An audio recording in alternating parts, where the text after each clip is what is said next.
I will say this much for the Vethrani. They had excellent furniture.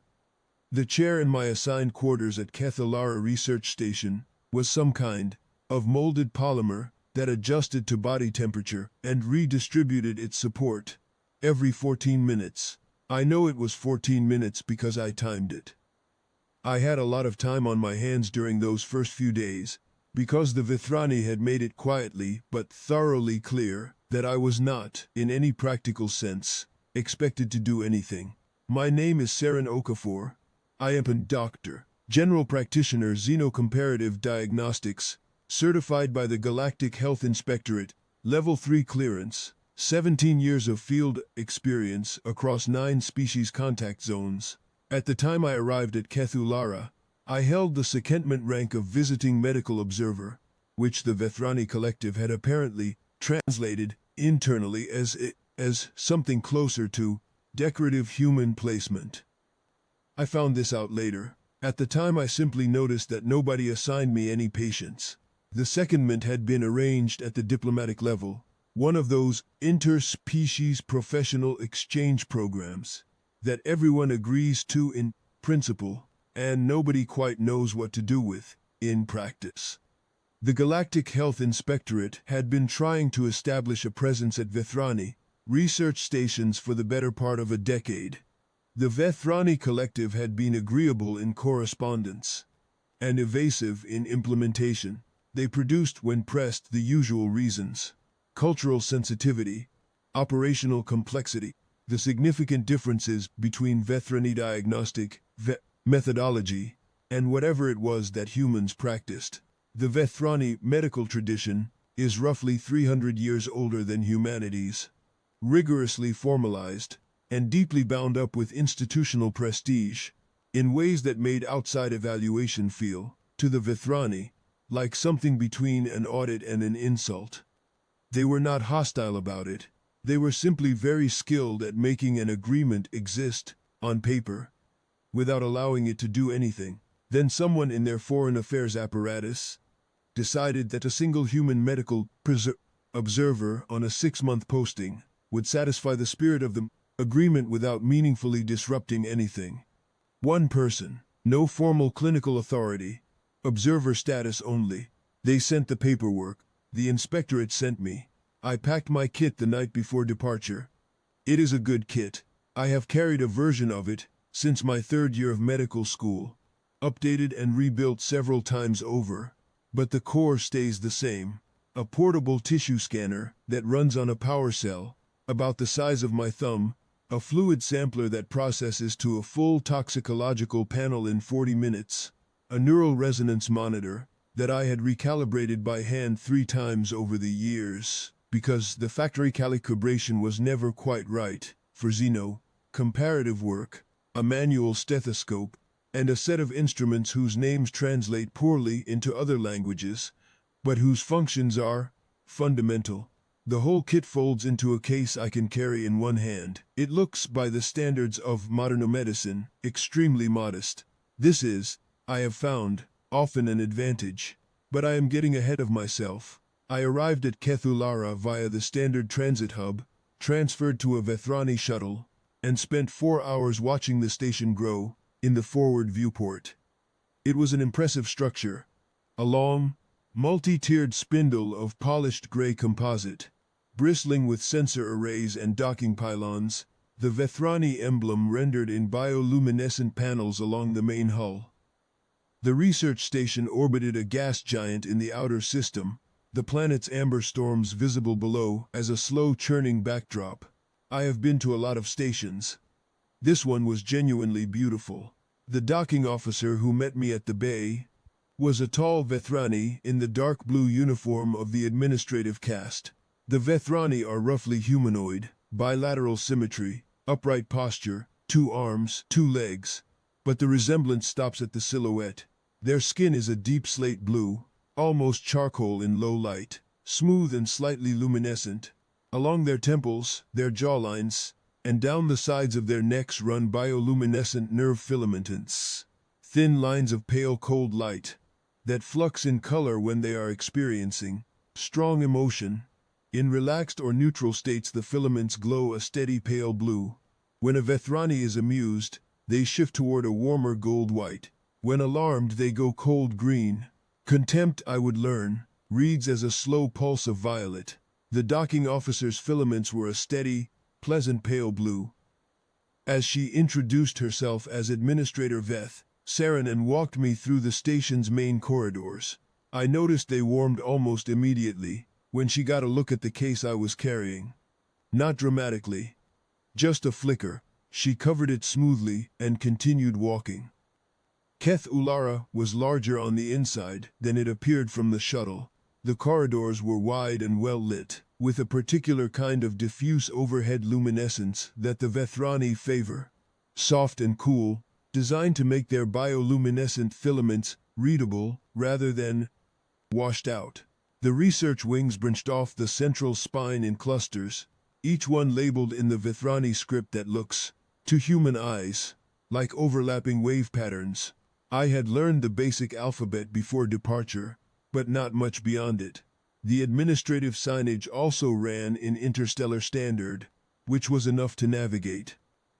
We passed through the science division, the research library, the staff canteen, whose smells were complex and unfamiliar, and, I suspected, entirely incompatible with my nutritional requirements, which proved accurate, and arrived at the medical bay.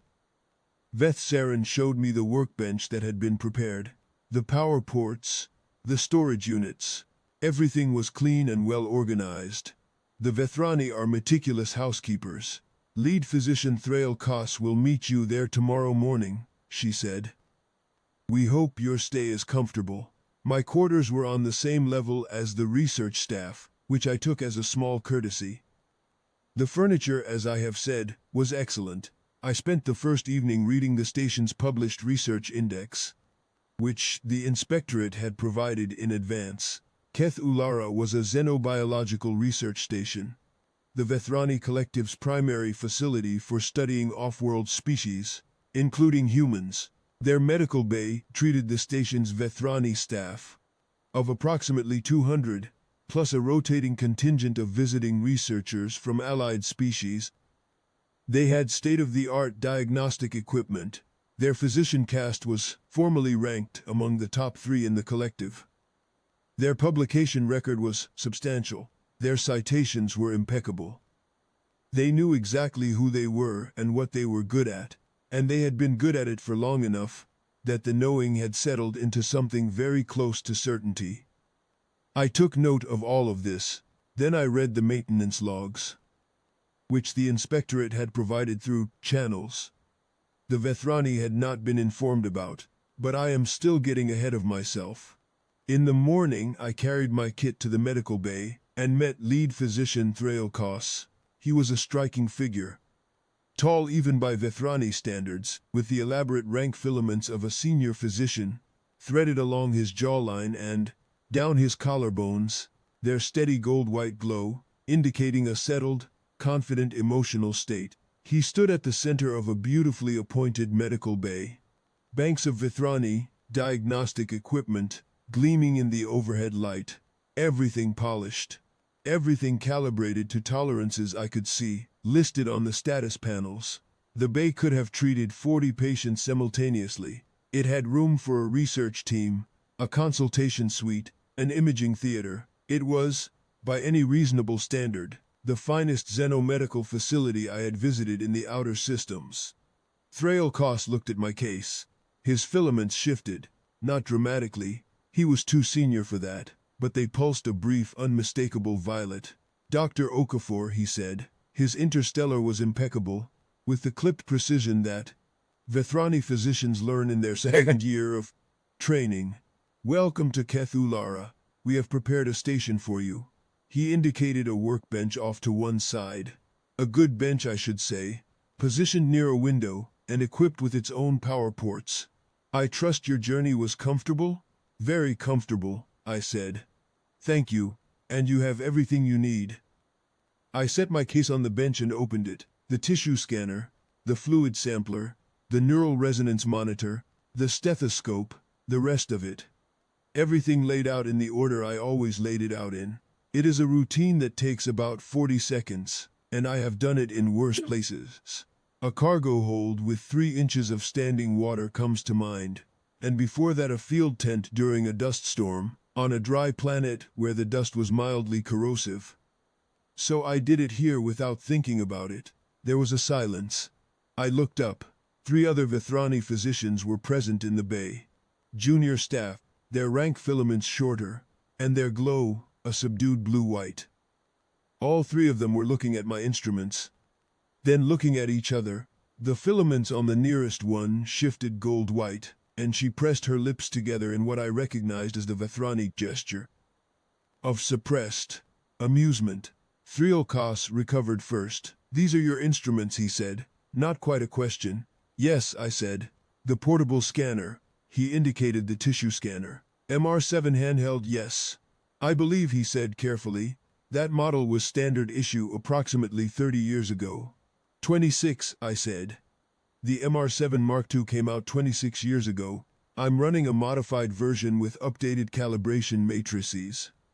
It takes 4 minutes longer than a current model scanner on complex tissue profiles, but the output is comparable." Another pause. Thriolkos's filaments pulsed gold-white and returned to their default blue. "Of course," he said. "Well, we have full-spectrum Vethrani diagnostic systems available if you find yourself in need of more comprehensive instrumentation." "Thank you," I said. "That's kind." I opened my notebook and wrote down the time, the date, the names of the staff present, and a brief description of the exchange. I do this with every clinical encounter. It is a habit I developed in my second posting, when a disputed diagnosis came down to whether I could reconstruct the timeline of an examination. I have kept clinical notes by hand ever since. The Vethrani staff watched me write in the small, dense script I use for field notes, and their filaments did the gold-white thing again. "You keep notes," said the junior physician closest to me, the one who had suppressed her amusement. Her name, I would learn, was Physician 3rd Esenvar, and she was the youngest member of Thriolkos's team. "Always," I said, "in a physical notebook. I find it clarifies my thinking." Esenvar looked at Thriolkos. He gave a small nod of what I recognized as social permission, and she looked back at me with an expression that was not unkind. It was the expression of someone trying to be gentle about something they found faintly ridiculous. "Dr. Okafor, our diagnostic systems generate comprehensive records automatically, fully indexed, cross-referenced, retrievable across all Galnet nodes. Your notes would be," she paused, "supplementary." "Yes," I said, "they usually are." She and Thriolkos exchanged a very brief look. His filaments pulsed gold-white. Hers matched. I capped my pen and set it beside my notebook, and picked up the morning's patient schedule, which Administrator Veth Sarin had sent to my data terminal the night before.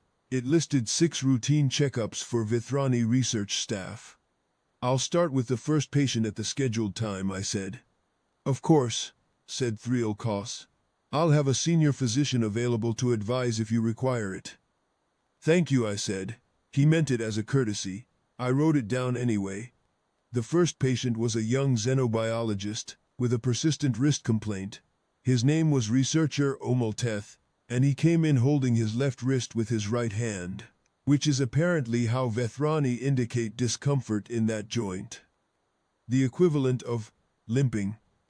He was polite, slightly formal, and looked at my instruments with the particular brand of studied neutrality that I was already learning to read as an active effort not to comment. I ran the standard examination, range of motion, tissue scan, neural resonance check on the relevant nerve clusters, and we talked while I worked. He asked, with genuine curiosity, how the MR7 achieved its resolution given its form factor. I explained the processing algorithm, which does quite a lot of computational work, in place of optical enhancement. He found this interesting in the way that engineers find elegant solutions to difficult constraints. Interesting. Not as a compliment to the tool but as an appreciation of the problem it was solving. His wrist had a small stress fracture that had started to heal incorrectly, probably from a repetitive motion he hadn't corrected. I told him so, gave him a brace, and recommended a modification to his lab workstation setup. He thanked me, said that the diagnosis aligned with his own suspicion, and left. His filaments, when I told him the diagnosis, had shifted from cautious neutral to a warm, interested gold. People like having their suspicions confirmed. Even by primitive instruments. I wrote it up, filed it, and saw the next 5 patients. The first 3 weeks were, in the clinical sense, uneventful. Routine physicals, 2 minor injuries from a lab accident involving a centrifuge, and what Vethrani researchers in the xenobiology division apparently considered a reasonable risk calculation. 1 respiratory infection that cleared with steered treatment. The Vethrani staff were polite patients, cooperative, precise in describing symptoms, genuinely curious about human diagnostic methods, in the way that people are curious about antiques. They submitted to my instruments with gracious patience. When the MR7 produced its readout 4 minutes after a Vethrani diagnostic unit would have produced the same result, they waited without comment, their filaments betraying nothing worse than mild interest. The respiratory case was researcher Thilkavar, a junior xenobiologist, who came in on a Thursday with a dry cough and slightly elevated temperature. Vethrani respiratory infections present differently from human ones. Their airway geometry is distinct, and their immune cascade follows a different sequence, but the underlying story is usually the same. Something got past the defenses, and the body is in the process of managing it. I ran the fluid sampler, checked the tissue scan, confirmed a viral infection localized to the upper airway, and gave him the standard course. Thilkavar thanked me with pleasant formality, and was well within the week. He came back for his follow-up, and we spoke for a while. He was a careful, methodical researcher who asked questions, because he genuinely wanted the answer, rather than as a social form, and he wanted to know about the fluid sampler, how it worked, why the power cell was so small, whether the 40-minute processing time was a fundamental limitation or a calibration choice. I explained it, and he listened, well, and at the end, said it was impressive that the instrument could produce reliable panels with such a minimal energy footprint. He meant it as a slightly condescending compliment. The interest underneath was genuine, and I appreciated it. I became, in a gradual and organic way, furniture. This is not a complaint. I have been furniture before, in various postings, and I have found it is a useful thing to be. Furniture is present. Furniture observes. Furniture does not alarm anyone into changing their behavior. I sat at my workbench, I saw my patients, I wrote my notes, and the Vethrani staff of Kethalara went about their business, as though I was a benign and slightly obsolete feature of the room. The conversations they had in the bay were the conversations they would have had without me there. The decisions Thrailkos made at his desk were the decisions he would have made with no observer present. The way the morning reviews ran, the way the staff interacted, the shortcuts they took and the procedures they followed precisely. All of it was the natural operation of a facility that did not feel observed, which is exactly what I needed to see. I began to learn the rhythms of the medical bay. Thrailkos ran a morning clinical review at 0700 every day, all 4 physicians present, cases discussed, resource allocation reviewed. I attended these reviews from my 2nd week onward. No one objected to my presence. No one addressed me directly. The discussions were conducted at a level of professional fluency that I respected, and I followed along well enough. Interstellar medical terminology is largely standardized, and the Vethrani use it precisely. Thrailkos ran these meetings with the particular efficiency of someone who had optimized every minute over many years. He gave each case exactly the consideration it required. He did not waste words. His team had absorbed his style and operated accordingly. Brief, factual, clean. Esenvar would present a case. Erithvel would note a complication or a resource consideration. Thrailkos would summarize and close. The whole process ran in approximately 45 minutes, and it covered, without exception, every patient currently under care or recently discharged. What it did not cover, with the same consistency, were the non-Vithrani visiting researchers. Their cases received briefer discussion, not because anyone decided to give them less, but because the vocabulary of the review was calibrated to Vithrani physiology, and the team's fluency dropped somewhat with other species. This was a gap rather than a choice. I noted it either way. I took notes at every review. The bay had its own social ecology, as medical bays always do. Esenvar was the most technically curious of the junior physicians. She read widely, asked questions that sometimes visibly surprised her colleagues, and occasionally came to watch me work with an attentiveness I recognized as a Professor researcher's interest rather than politeness. Physician second Erith Vel was quieter, more senior in rank than Esenvar, and had a manner of professional correctness so complete it left little room for anything personal. He treated me with scrupulous fairness and no warmth. Physician third Kelsoreth was a neurological specialist who occupied himself mostly with research and passed through the clinical space regularly but rarely stopped. In the fourth week I ate lunch 3 times with Esenvar. She had a habit of working through her meal while reading from a portable data panel. And I had the same habit, and we ended up at the same canteen table by the mutual gravity of people who want company but not conversation. Eventually she put her panel down and asked me how I had ended up in xenocomparative work. I told her, medical school, early interest in off-world physiology, a posting in my 3rd year, to a multi-species clinic on a transit station, which had cured me of any assumption that the things I had learned in school would translate cleanly to species I hadn't met yet. After that, one posting and then another. Each one teaching me something the previous one had left out. The kit had accumulated the same way. Each instrument added or modified in response to something I had encountered that my existing tools couldn't quite handle. The stethoscope was the only original piece. I had been carrying the same make and model since my 2nd posting, because no electronic substitute had ever given me the same quality of information about cardiac irregularity in cold-blooded species, and I had never seen a reason to change what worked. She listened and said, after a moment, that it sounded like a very practical approach to a field that the Vithrani tended to address more theoretically. She meant it as a neutral observation. It landed as one. I wrote it down anyway.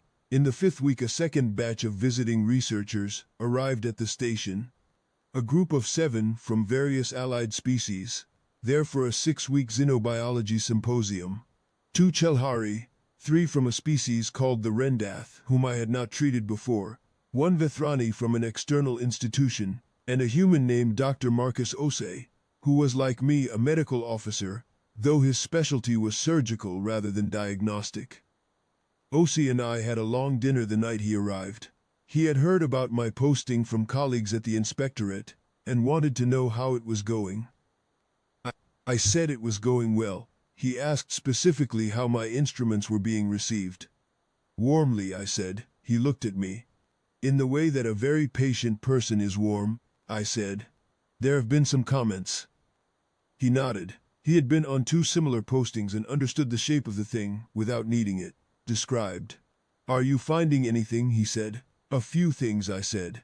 He nodded again and didn't ask further, because we both knew the protocols around evaluation work. We talked about other things instead.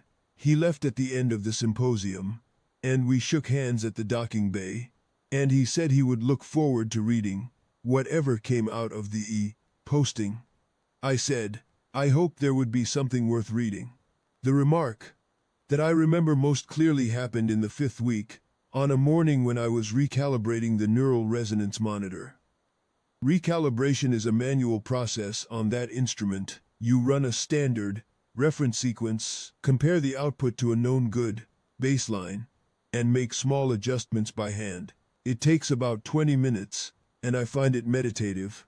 I was in the middle of it when a visiting researcher came through the bay, a senior Vethrani, xenobiologist named researcher Keth Solon, passing through on his way to the consultation suite, who slowed when he saw what I was doing. "You are adjusting it by hand," he said. "Yes," I said, "by hand." He said it again with the particular Vethrani cadence that indicates a concept is being processed rather than repeated. "It's a manual calibration instrument. It requires manual calibration. Our systems auto-calibrate on a 12-hour cycle." He looked at the monitor, then at me, with an expression I had come to recognize as genuine scientific curiosity overlaid on polite condescension. "When was this device manufactured?" "The base unit is 14 years old. The calibration matrices were last updated 8 months ago." Keth Solon nodded slowly. "It must be very familiar to you," he said. There was nothing malicious in his tone. He was being sincere, in the way that someone is sincere when they are complimenting a child's drawing. "Working with tools you know well, even when more advanced options are available. There's something to be said for it," I said.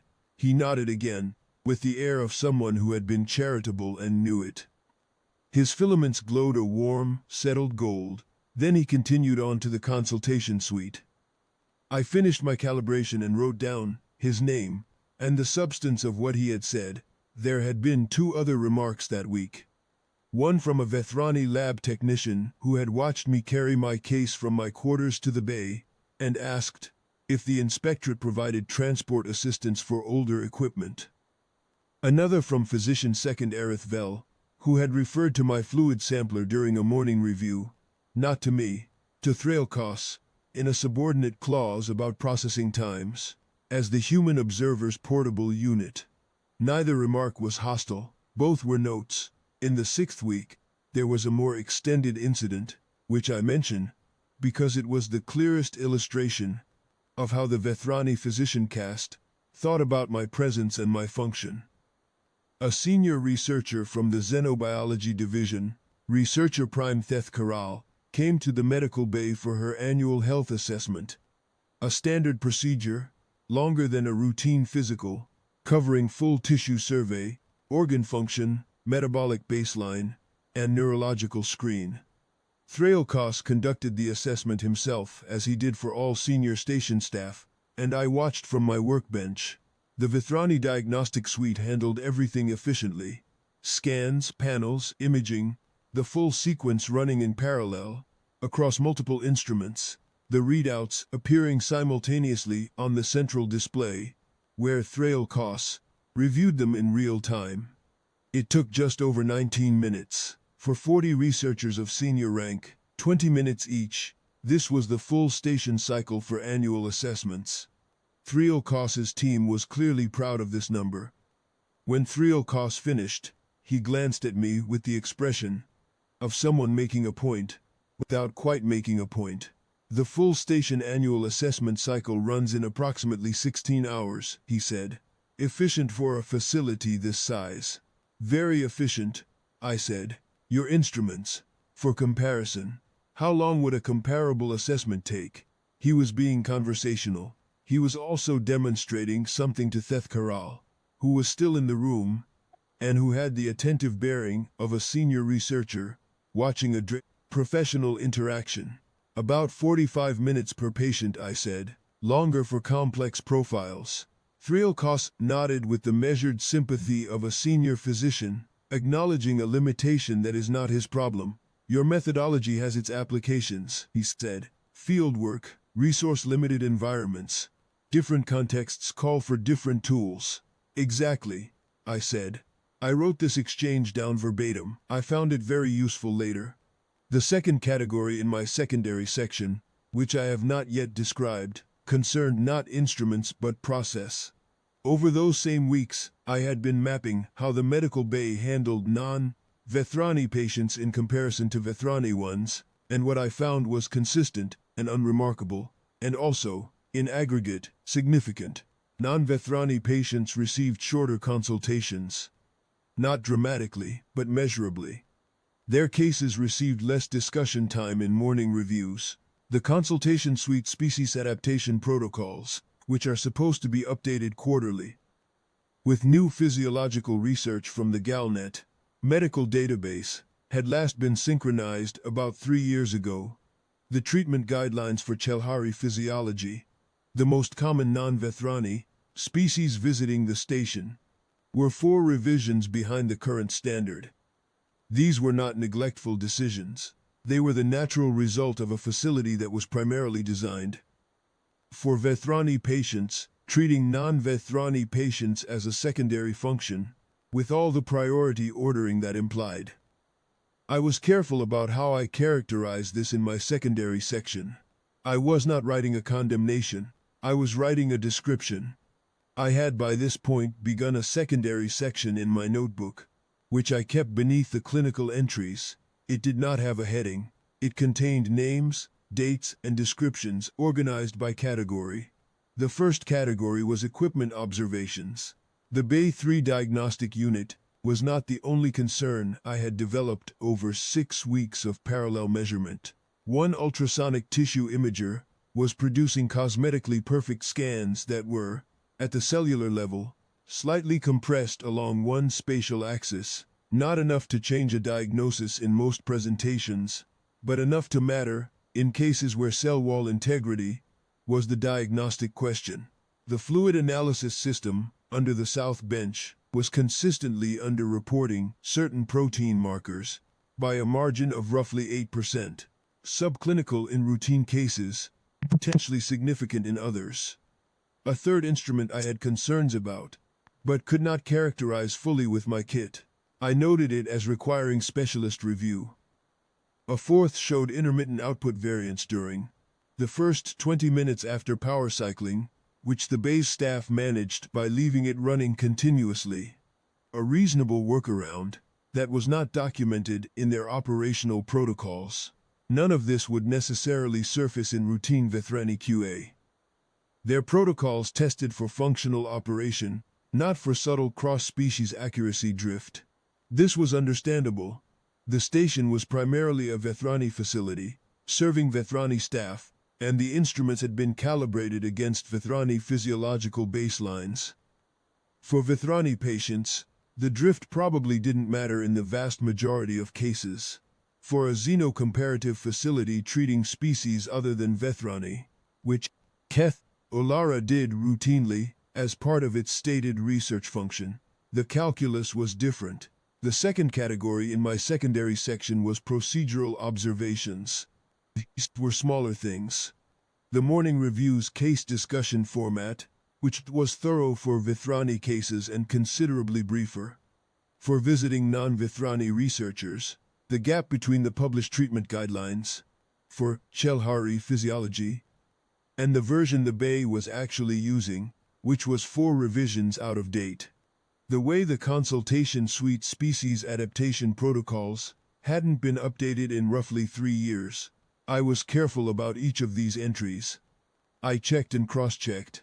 I am not a careless person by nature, and I was aware in a professional way that anything I wrote in a formal report would be scrutinized carefully by people looking for reasons to discount it. The third category I kept entirely in my head until the 8th week. I will explain that shortly. In the 6th week, during a morning review, Koss mentioned the upcoming certification audit for the Bay's Xenocomparative Treatment License. The Vethrani Medical Standards Directorate required renewal every 2 years. The previous audit had returned a clean result. He expected the upcoming one to do the same. He mentioned this the way that confident people mention administrative processes. Briefly, without concern, I wrote the date, the expected audit timeline, and Koss's stated expectation in my secondary section. In the 7th week, I started keeping that third category, which was a clean copy of everything in my secondary section, formatted into the standard Inspectorate report structure. In the 8th week, something happened that moved my secondary section from careful notation to clinical record. A visiting researcher, Chelhari, a species I had treated twice before in other postings, came to the medical bay with what the Vethrani duty physician initially logged as a minor gastrointestinal complaint. The Chelhari are small, quick-moving people with a metabolism that runs about 30% faster than a Vethranis, and their protein marker profiles are very different from what the Bayes fluid analysis system had been calibrated to detect. The duty physician ran the standard panel and cleared the researcher for normal activity. 12 minutes, start to finish. I had been at my workbench during this. I was not the duty physician. I had no formal authority over the case, but I was a credentialed officer of the Bay, which gave me access to scan data on request. And I had watched the encounter with attention. Something in the researcher's presentation, the specific quality of the complaint, the slight pallor around the secondary facial markings that I recognized from my previous Chelhari postings, had registered as worth a closer look. I requested the scan data, ran a parallel review against my own reading of the researcher's presentation, and found a discrepancy. The fluid analysis system's underreporting of certain protein markers had translated this case into a missed flag. The research scan showed a protein marker ratio that, when corrected for the instrument's known drift, was outside the normal range by a margin significant enough that I would want to follow up. Not an emergency, the researcher was ambulatory and presenting with nothing more dramatic than stomach discomfort. But it was the kind of reading that, in a species with a fast metabolism, you did not dismiss. I went to Thrail Koss.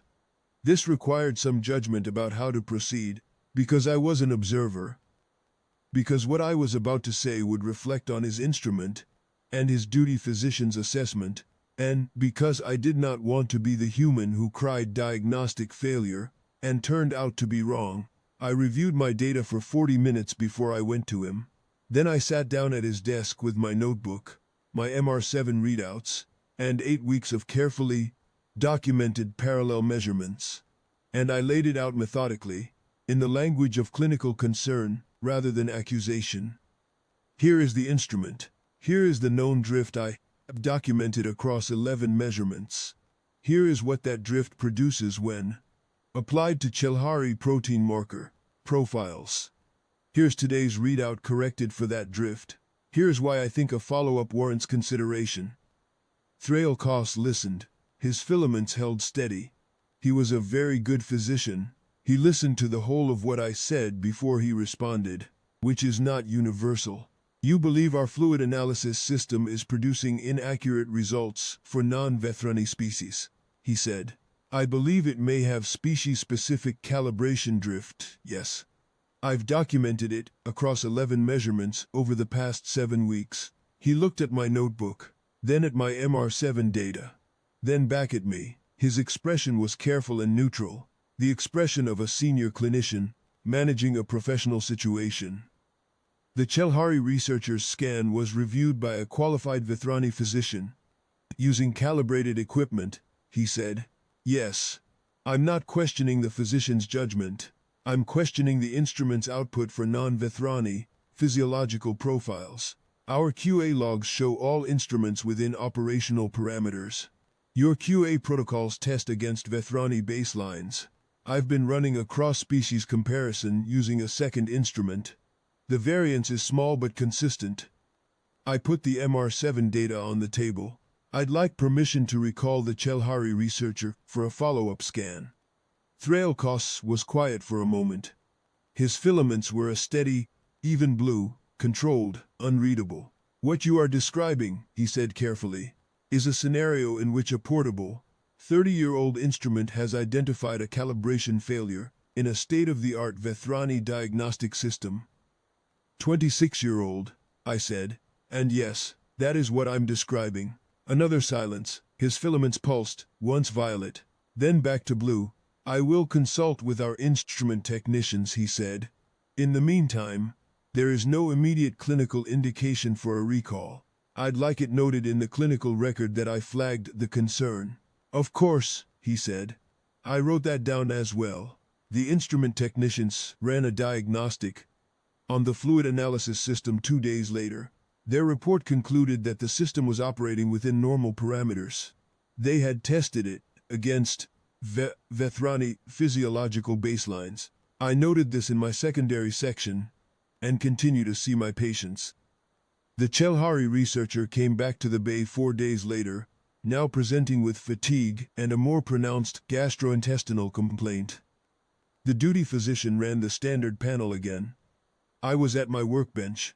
I ran my parallel scan. This time the discrepancy was larger. I went to Thrail Koss again. This time he did not argue the point. He had the researcher transferred to the station's full panel imaging theater, ran a comprehensive diagnostic, and found a developing pancreatic stress response that the fluid analysis system had twice underreported by enough to miss. It was not a serious condition. Caught at this stage, it was treatable and would fully resolve, but it had been missed. And it had been missed by his instrument, and it had been caught by my MR7 and my notebook. He stood for a moment with the imaging results on the screen in front of him. His filaments were a steady, controlled pale blue, the blue of someone who has received information they need to process before they can respond to it. Then he contacted the instrument technician.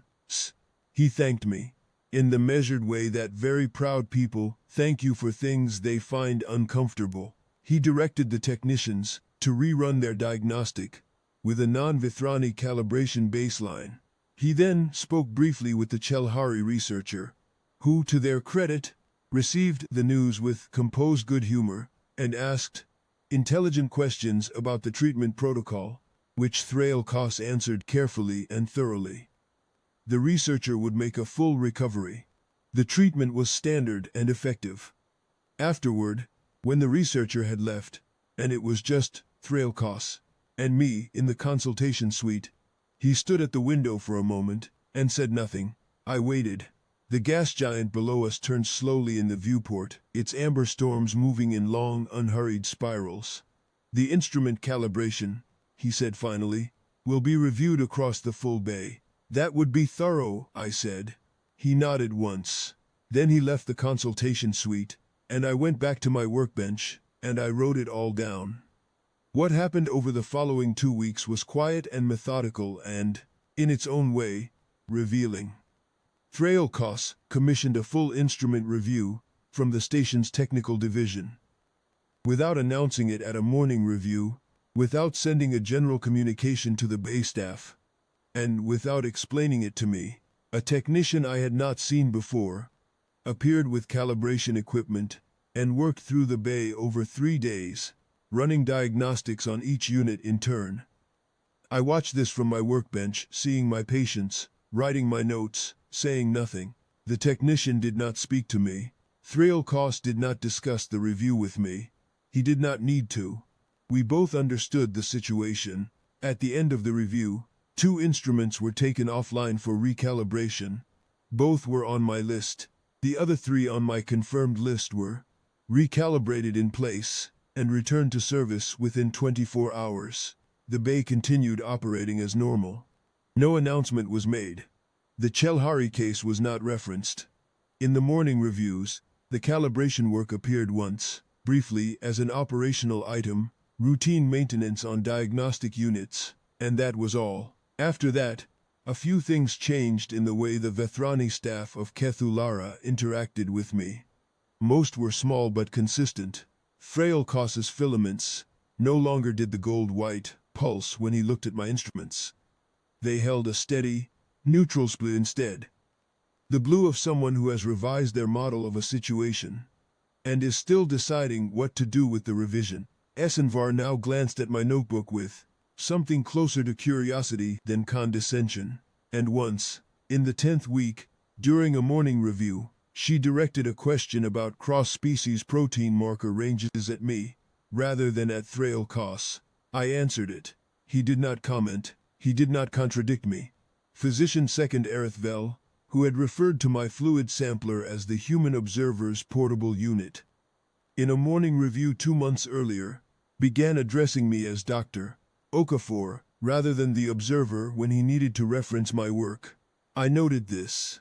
The change was small and probably unconscious. The changes that matter usually are.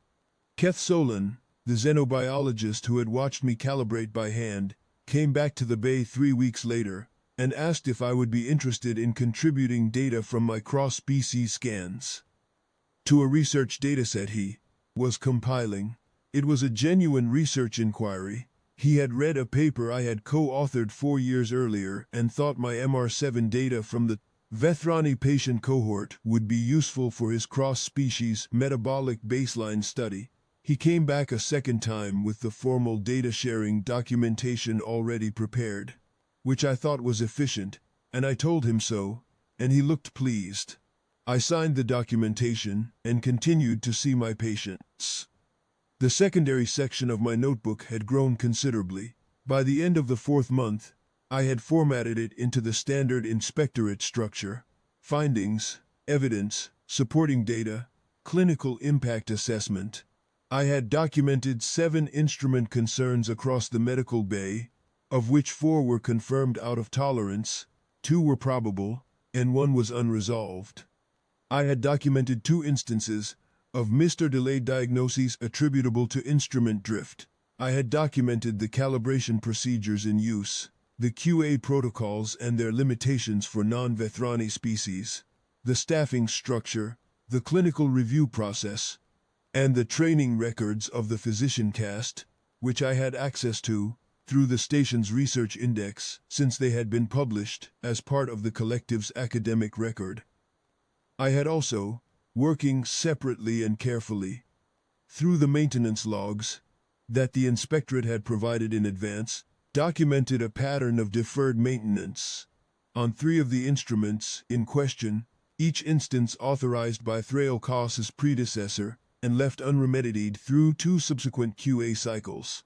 This was the part of the document I was most careful about, because it moved from operational concerns to systemic ones, and I wanted to be sure of every line. I want to be precise about what I was doing and what I was not doing. I was not building a case against Kethulara, or against Thrale Caste, or against the Vethrani Collective's medical apparatus. I was doing my job. I am a Galactic Health Inspectorate officer. I hold level 3 clearance. My secondment to Kethulara was arranged, at the highest levels of the Inspectorate, as an evaluation posting. This is what level 3 clearance means, and this is what evaluation postings are. An exchange posting with observer status is, in the Inspectorate's operational framework, precisely this: an evaluation by a qualified officer with standing to document and report. The distinction between observer and inspector is, in practice, a matter of what the evaluated party has been told to expect, not a matter of what the posting actually is. The Vethrani knew this. It was in the exchange paperwork. In the professional credentials I had submitted on arrival, my inspection warrant card has the Inspectorate's seal on it, which is unmistakable, and a description of level 3 clearance on the reverse, which is clear. What the Vethrani had not done, apparently, was read those credentials with the same care they would have given to credentials from one of their own allied species. I had tried not to be obtuse about it.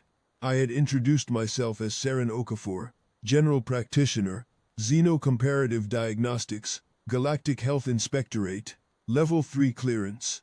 I had presented my inspection warrant card, along with my exchange identification.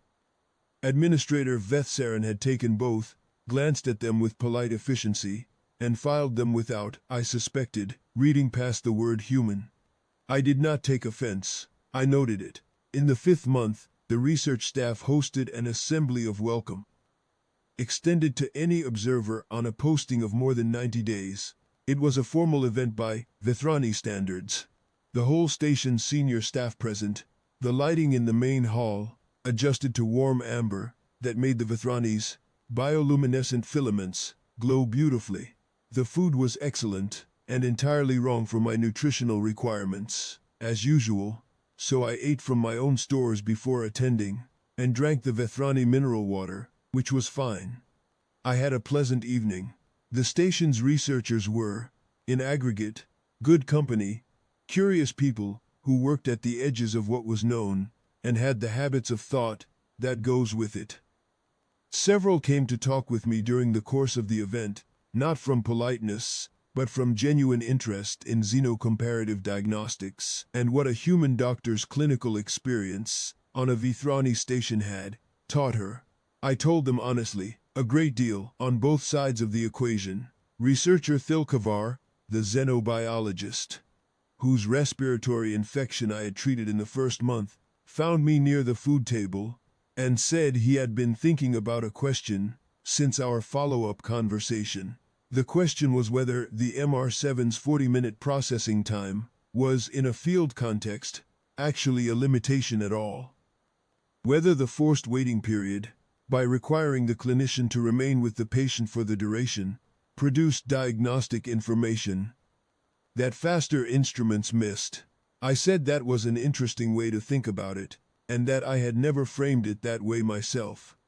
But that he might not be wrong. He looked pleased with himself in the way that people look when they have successfully reframed something, and I thought his filaments held a slightly warmer gold than usual. Keth Solon found me near the far wall and asked with real interest whether I had published anything in the xenocomparative diagnostics literature. I mentioned 2 papers. He had read one of them. We had a perfectly agreeable conversation about spectral analysis in multi-species tissue comparison, and his filaments held a warm, genuine gold throughout. He did not mention the hand calibration. Neither did I. Esenvar found me shortly afterward and gave me a small wrapped object that turned out to be a Vithrani calibration stylus. A good one, used for manual instrument work, and said that she had thought I might find it useful. I thanked her sincerely and wrote her name in the front of a new notebook I had started in the 4th month. She asked if I was really starting a new notebook or if I had simply run out of room. I said the latter. She looked at the notebook in my jacket pocket, considered this for a moment, and said she thought it was a strange way to keep records. I said most people thought so. She thought about that too, and then she laughed. A short, genuine laugh, her filaments flaring a bright, warm gold, and said she supposed consistency was its own kind of system. Triolkos spoke to me briefly near the end of the evening. He was, as always, correct and precise. He said that my contributions to the Bay had been valued. He said that the cross-species calibration work would be formalized going forward. He said that a formal consultation with the research division about publishing the cross-species baseline data was being arranged, and that my name would be included in any acknowledgement if I was amenable. I said I was amenable. He nodded. His filaments were a steady, neutral blue. Your secondment concludes in 3 weeks, he said. Yes, I said. I trust the posting has been satisfactory. Very satisfactory, I said. He nodded. I thought, briefly, that he was one of those people who knows that something has shifted, but has not fully calculated what it means yet. It was not my place to help him with that calculation. My report would do it for me. I thanked him for the gathering, and went back to my quarter and read through the document one final time. It was accurate. It was thorough. It was fair. I had written more critical reports in my career, and I had written more favorable ones, and this one sat in the honest middle, a facility with real strengths and specific, addressable problems, documented by someone with the standing to document them, submitted to the people with the authority to act. The corrective recommendations were achievable. The systemic recommendations were achievable with more effort. I had written them both because they were both true, and because the inspectorate is only useful if it tells the truth. The last 3 weeks were professionally unremarkable. I saw my patients, attended the morning reviews, said my goodbyes to the staff. Researcher Omolteth, whose wrist I had treated in the first week, came to the Bay for a final checkup, and reported that the fracture had healed cleanly, and that he had modified his workstation setup as I had recommended. He said that the modification had improved his output measurably, and that this had been unexpected, and that he had told 3 colleagues about it. I said I was glad it had helped and wrote it up. Thilkavar stopped me in the corridor on my last Tuesday to say it had been interesting having me there, and asked if I would be writing up the cross-species calibration observations for publication. I said the inspectorate report would be circulated to the relevant medical standards bodies, and that a research paper was a possibility, depending on what happened next. He said that would be worth reading. His filaments held the interested gold that I had come to associate with his genuine enthusiasm. On the morning of my last day, I submitted my report. The Galactic Health Inspectorate submission system is not complicated. You upload the document, attach the supporting data files, confirm the recipient list, and submit. The system generates a timestamp, a reference number, and a confirmation to each recipient on the distribution list. The whole process takes about 4 minutes. I have submitted reports in transit stations, on shuttles, from medical bays, from my quarters, once from a canteen table, on a station where the administrative terminals were offline due to a power issue, using a portable relay I had in my kit. It is a routine I have performed dozens of times. This one I performed from my workbench in Kethulara's medical bay at 0800 on a Wednesday, with the gas giant's amber storms turning slowly in the viewport behind me, and the bay beginning to fill with the morning's first staff, the overhead luminescence soft and cool and familiar after 6 months. The MR7 was in its case beside me. My notebook was in my jacket pocket. I confirmed the distribution list, 12 recipients, and submitted. The confirmation appeared. The reference number appeared. 12 recipient confirmations appeared, one after another, as each recipient system acknowledged delivery. I closed the terminal, picked up my case, and spent my last 4 hours on Kethulara finishing my patient notes, filing my clinical records in the format the Vethrani archiving system required, and giving the workbench a final clean. I left it exactly as I had found it, clear, organized, ready for the next occupant. Administrator Veth Saren saw me off at the docking bay with the same pleasant efficiency she had welcomed me with, and I thought briefly that she had probably filed my credentials with the same pleasant efficiency, and that this had seemed at the time perfectly adequate. She said it had been a pleasure having me at the station. I said it had been a pleasure to be there. Both statements were true. I was reviewing the reading material for my next posting. By the time Kethulara was behind me, I know what happened next from the follow-up communications that the inspectorate forwarded over the subsequent weeks, and from the formal response that Thrail Koss's office eventually sent, which arrived 6 weeks after my departure, and was, I must say, very well written. The report landed in the Vethrani regulatory body's inbox. Approximately 2 hours after I left the station, the regional director, a senior Vethrani administrator, whose title translates roughly as oversight arbiter, read the executive summary and forwarded it to the medical standard directorate within the hour. The directorate read the full document and contacted Kethulara's station director, who contacted Thrail Koss, who read the report, and I have this on good authority from a colleague at the regional office, who was monitoring the response timeline, sat with it for approximately 40 minutes before he said anything to anyone. What he said, according to my colleague, was precise and professional, and contained nothing that could be described as an emotional reaction. He was that kind of person, which I had always respected about him. The formal inquiry opened 3 days later.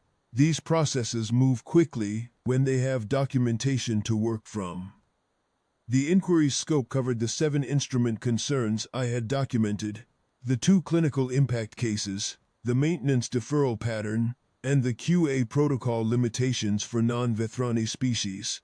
The inquiry panel requested, separately, copies of the calibration records for each instrument flagged in my report. These were provided. The panel then requested, separately, copies of the maintenance deferral authorizations from the previous 3 years. These were also provided.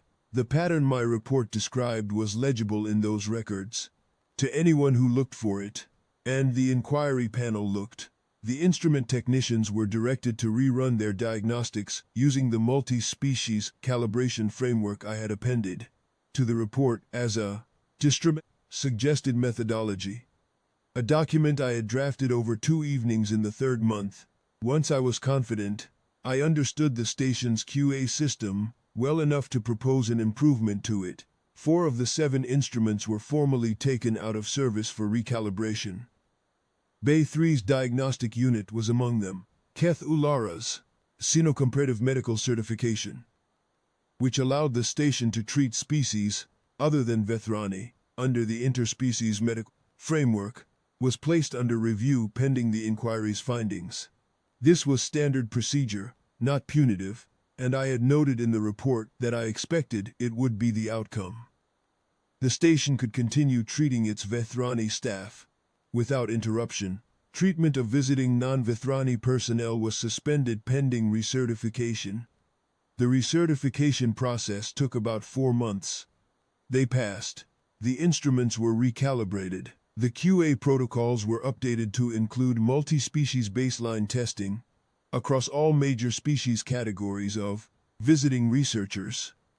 Thrielkos and his team implemented the cross-species calibration framework, which the Medical Standards Directorate apparently found sufficiently useful that they circulated it as a recommended operational update to 6 other Vethrani research stations in the outer systems. This was the thing I had actually wanted from the posting, and it happened, and that is what good inspections are supposed to produce. The formal response from Thrielkos's office was, as I said, well written. It acknowledged the findings, itemized the corrective actions taken, expressed in measured language appreciation for the inspectorate's contribution to the station's quality standards. It did not, anywhere in its 7 pages, use a word that could be translated as embarrassing or surprised. It was the response of a facility that had absorbed a significant finding and was handling it with professional dignity, which I respected. I drafted a brief reply, confirmed receipt of the corrective actions, noted that I would be available for follow-up queries through standard channels, and wished Keth Ulara and its staff continued success.